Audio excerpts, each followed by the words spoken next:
മാന്യപ്രേക്ഷകർക്ക് നമസ്കാരം. നിങ്ങൾ ഇതൊന്ന് കണ്ടു നോക്കൂ. മട്ടാഞ്ചേരി ഹാരിസ് തോക്ക് കേസ് പ്രതി റിയാസ്, പുലി നസീർ, ബ്യൂട്ടി പാർലർ വെടിവെപ്പ് കേസിലെ പ്രതി ബിലാൽ, ഇങ്ങനെ തുടങ്ങിയ ആളുകളാണ് കഴിഞ്ഞ ദിവസം കെ സുധാകരൻ MP വിളിച്ച യോഗത്തിൽ കൊച്ചിയിൽ പങ്കെടുക്കുന്നത്. ഇവരോട് ഓപ്പറേഷൻ തൂഫാനിൽ അണിനിരക്കാൻ ആവശ്യപ്പെടുന്ന കെ സുധാകരനും മുൻപ് ക്രിമിനൽ പശ്ചാത്തലമുള്ള ആളുകളെയാണ് വിളിച്ചതെന്നാണ് പറയപ്പെടുന്നത്. പക്ഷേ അതിലൊരാൾ ഇന്നലെ തന്നെ കൊച്ചിയിലെ ഒരു ബാറിൽ അടിയുണ്ടാക്കി ഒരാളുടെ തലയിൽ മാരകായുധം വെച്ച് അടിച്ച് പരിക്കേൽപ്പിച്ചതിന്റെ പേരിൽ പിടിയിലായിട്ടുണ്ട്. അപ്പോ എന്തിനാണ് ഇങ്ങനെ ഗുണ്ടകളെ വിളിച്ചുകൂട്ടി അദ്ദേഹത്തിന് ഉത്തരവാദിത്തമില്ലാത്തൊരു പണി കണ്ണൂരിൽ നിന്ന് വന്ന് കെ സുധാകരൻ എടുത്തു എന്നുള്ള ചോദ്യമാണ് ഉയരുന്നത്. അത് ഇന്ന് ആഭ്യന്തരമന്ത്രിയോട് ചോദിച്ചു. നിങ്ങൾ കണ്ടില്ലേ, കണ്ണൂർ MP മുൻ KPCC പ്രസിഡന്റ് കെ സുധാകരൻ എറണാകുളത്ത് എത്തിയിട്ട് സകല ഗുണ്ടകളെയും വിളിച്ചൊരു മീറ്റിംഗ് നടന്നു എന്ന് നമ്മുടെ മാധ്യമങ്ങളിലൊക്കെ തന്നെ വാർത്ത വന്നിട്ടുണ്ട്. പക്ഷേ ഇത് നമ്മുടെ സോഷ്യൽ മീഡിയകളിലോ അല്ലെങ്കിൽ ഇതുമായി ബന്ധപ്പെട്ട ഒരു പൊളിറ്റിക്കൽ ചർച്ചയോ നമ്മുടെ കേരളത്തിൽ നടക്കുന്നില്ല. പകരം നടന്നുകൊണ്ടിരിക്കുന്നത് സുഗതൻ BJP കൗൺസിലർ എന്തോ വലിയ ഗുണ്ട എന്ന് പറഞ്ഞുകൊണ്ടാ ഇവിടെ വലിയ പ്രചരണം നടത്തുന്നത്. നമുക്ക് ഈ വിഷയത്തിലേക്ക് വരാം. കെ സുധാകരനും ഗുണ്ടകളുടെ മീറ്റിങ്ങും എറണാകുളത്ത് വെച്ച് നടന്നതും ആ വിഷയത്തിലേക്ക് വരാം. ഇവിടെ സകല BJP വിരുദ്ധരും കൂടെ സകല സോഷ്യൽ മീഡിയ പ്ലാറ്റ്ഫോമുകളിലും വലിയ രീതിയിലാണ് ഈ കൗൺസിലർ സുഗതൻ എന്തോ ചെയ്തു എന്ന് പറയുന്നത്. യഥാർത്ഥത്തിൽ സുഗതൻ എന്താണ് ചെയ്തത് എന്ന് നിങ്ങളൊന്ന് കണ്ടു നോക്കൂ. ഞാനിപ്പോ നിൽക്കുന്നത് വട്ടിയൂർക്കാവിൽ 2,53,00,000 രൂപയ്ക്ക് നിർമ്മിച്ച മിനി റവന്യൂ ടവറിന്റെ മുമ്പിലാണ്. അതിനെപ്പറ്റി കുറച്ച് കാര്യങ്ങൾ എനിക്ക് പറയാം. ഈ ബിൽഡിംഗ് എന്ന് പറയുന്നത് പില്ലറിന്റെ കോളം ചെയ്തിട്ടാണ്. മാക്സിമം പോയി കഴിഞ്ഞാൽ നമുക്കൊരു വീട് വയ്ക്കണമെങ്കിൽ ഈ ബിൽഡിംഗ് വയ്ക്കണമെങ്കിൽ 3,000 രൂപ വെച്ചു. പക്ഷേ ഒരു സ്മാർട്ട് ഫോം ചെയ്യണമെങ്കിൽ പോലും 3,500 രൂപയ്ക്ക് സ്മാർട്ട് ഫോം ചെയ്യാൻ പറ്റും. ഇത് 6,325 രൂപയായിരിക്കും ഒരു സ്ക്വയർ ഫീറ്റ്.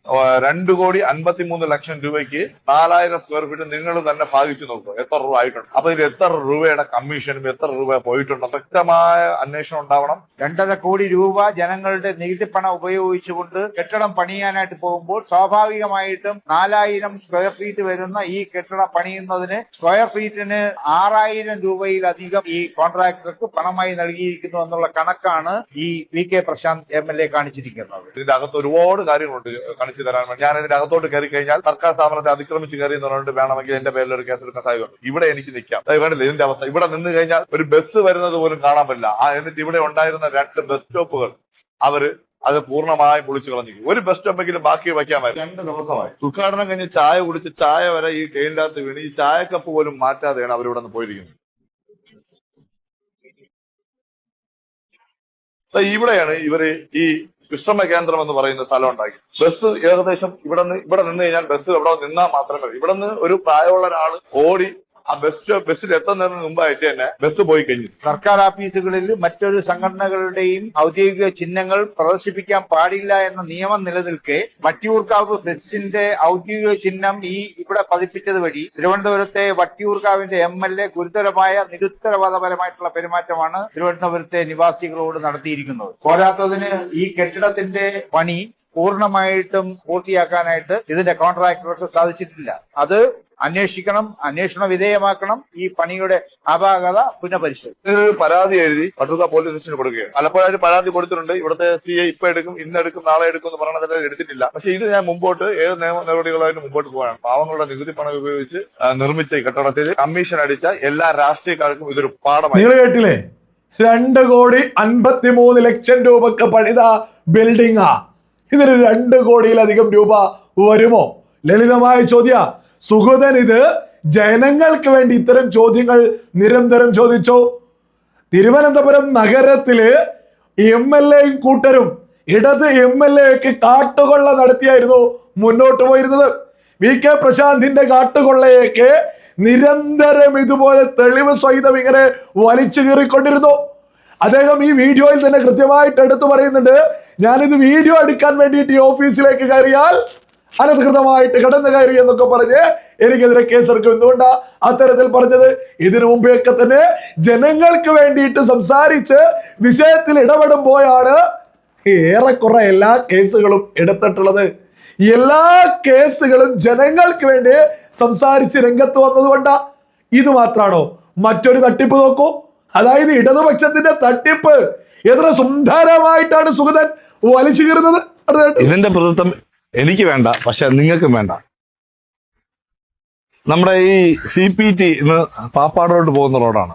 14 വർഷമായിട്ട് ടാറിങ് ഇല്ലാതെ വളരെ ശോചനീയാവസ്ഥയിൽ കിടന്ന റോഡ് ഇലക്ഷന്റെ തലേ ദിവസം ടാർ ചെയ്ത റോഡ്. ജനങ്ങൾ അത്രയും പ്രതിഷേധം ഉണ്ടായിട്ടും ഇലക്ഷന്റെ ഈ കോർപ്പറേഷൻ ഇലക്ഷന്റെ തലേ ദിവസം ചെയ്ത റോഡാണ്. DC റോഡാണെന്നാണ് പറയുന്നത്. ഈ അവസ്ഥ ഇത് 95 ലക്ഷം രൂപയുടെ വർക്ക് നടത്തിയിരിക്കുന്നത്. CPT പാപ്പാട് റോഡ് 95 ലക്ഷം രൂപ അനുവദിച്ച് BC നിലവാരത്തിൽ പണി പൂർത്തിയാക്കി യാത്ര യോഗ്യമാക്കിയ റോഡ്. സഖാവ് VK പ്രശാന്ത് MLAക്കും P രമയ്ക്കും വിക്രമനും അഭിനന്ദനങ്ങൾ. എന്നിട്ട് നമ്മുടെ പുതിയ കൗൺസിലർ ആരോമിന്റെ ഫോട്ടോയൊക്കെ വെച്ചിട്ടുണ്ട്. പക്ഷെ എന്ത് അടിസ്ഥാനത്തിൽ പുറത്താണ് അദ്ദേഹത്തിന് ബഹുമാനപ്പെട്ട MLAയുടെ ഫോട്ടോ വെച്ചിരിക്കുന്നതെന്ന് ഞാൻ അന്വേഷിച്ചു. കാരണം ഞാൻ അന്വേഷിച്ചപ്പോൾ അറിഞ്ഞത് ഇത് കോർപ്പറേഷന്റെ ഓൺ ഫണ്ടായിട്ട് കിട്ടിയ ഫണ്ടിൽ നിന്നാണ് ഈ റോഡ് അനുവദിച്ചെന്ന് അറിഞ്ഞു. അത് GST പോയിട്ട് 80,50,374 രൂപ 12 പൈസക്കാണ് ഈ ഫണ്ട് GST പോയിട്ടുള്ളത്. അത് GST 15% പോയിട്ട് ഈ ഫണ്ടിനാണ് ഈ റോഡ് അനുവദിച്ചിട്ടുള്ളത്. അത് കോർപ്പറേഷന്റെ ഫണ്ടിൽ നിന്നാണ് മനസ്സിലായി. നിങ്ങൾ കണ്ടില്ലേ? അതായത് VK പ്രശാന്ത് ഒക്കെ MLA ഫണ്ട് എന്ന് പറഞ്ഞ് ഫ്ലെക്സ് ബോർഡ് വെക്കുക, കോർപ്പറേഷൻ ഫണ്ടിന്റെ റോഡ്. ഇത്തരം കള്ളകള് നിരന്തരം സുഗതൻ രംഗത്തെത്തി ജനങ്ങളോട് വിളിച്ചു പറഞ്ഞു. ചുരുങ്ങി പറഞ്ഞാൽ ഇടതുപക്ഷം സുഗതനെ കൊണ്ടങ്ങ് പൊറുതി മുട്ടേ. അതുകൊണ്ട് തന്നെയാണ് മുമ്പ് തന്നെ ഇടതുപക്ഷ സർക്കാർ എടുത്തിരുന്ന പല കേസുകളും കൂടി കുത്തിപ്പൊക്കിയിട്ട് സുഗതനെ എടുത്ത് ജയിലിലേക്ക് അടച്ചിട്ടുള്ളത്. അതായത് സുഗതന് വന്നിട്ടുള്ള എല്ലാ കേസുകളും ജനങ്ങൾക്ക് വേണ്ടി സംസാരിച്ച് ജനങ്ങൾക്ക് വേണ്ടി ഇടപെട്ടത് കൊണ്ടാണ് എന്നുള്ളതാണ് വലിയ യാഥാർത്ഥ്യം. അത് ഇടതുപക്ഷത്തിന് എത്രത്തോളം അടിയാണ് കിട്ടിയിട്ടുള്ളത് എന്ന് ഇദ്ദേഹത്തിന്റെ ഇത്തരം വീഡിയോകൾ കണ്ടാൽ മാത്രം മതി. സുഗതൻ ഇടപെട്ട വിഷയങ്ങള് അദ്ദേഹത്തിന്റെ സോഷ്യൽ മീഡിയ അക്കൗണ്ടുകളിൽ എടുത്തു നോക്കിയാൽ വളരെ വ്യക്തമാണ്. ഇടതുപക്ഷത്തിന്റെ കാട്ടുകൊള്ള നിരന്തരം അദ്ദേഹം എടുത്ത് ജനങ്ങൾക്കിടയിലേക്ക് വെച്ചിട്ടുണ്ട്. അതും തെളിവ് സഹിതം. 95 ലക്ഷം രൂപ MLA ഫണ്ട് എന്ന് പറയുന്നത് തെറ്റാണ്. ആ പണം പൂർണ്ണമായിട്ട് വന്നത് കോർപ്പറേഷനിൽ നിന്നാണ്, വെറുതെയല്ല. അതിന്റെ രേഖയങ്ങ് മുന്നോട്ട് വെക്കുക. അതേപോലെ തന്നെ 2,53 ലക്ഷം രൂപയുടെ ബിൽഡിംഗ് എന്ന് പറയുമ്പോ ഇതിന് ഇത്ര വരുമോ എന്ന് ജനങ്ങളോട് ചോദിക്കുമ്പോ സുന്ദരമായിട്ട് ജനങ്ങൾക്ക് കാര്യങ്ങൾ മനസ്സിലാക്കാൻ സാധിക്കൂ. അതായത് ഈ സുഗതന് ജനങ്ങൾക്ക് വേണ്ടി നിരന്തരം ഇടപെട്ടു. ആ സുഗതനെയാണ്, അതായത് ഏതെങ്കിലും ഇടതുപക്ഷത്തിന്റെ അവിടെയുള്ള ആളുകൾ അങ്ങ് രംഗത്ത് വന്നാൽ അവർക്ക് മുമ്പിൽ നട്ടെല്ല് നിവർത്തേ ആരടാ എന്ന് ചോദിച്ചാൽ എന്താണടാ എന്ന് തിരിച്ചു സുഗതൻ ചോദിക്കുമെന്നുള്ളത് യാഥാർത്ഥ്യ. ആർക്ക് വേണ്ടിയാ?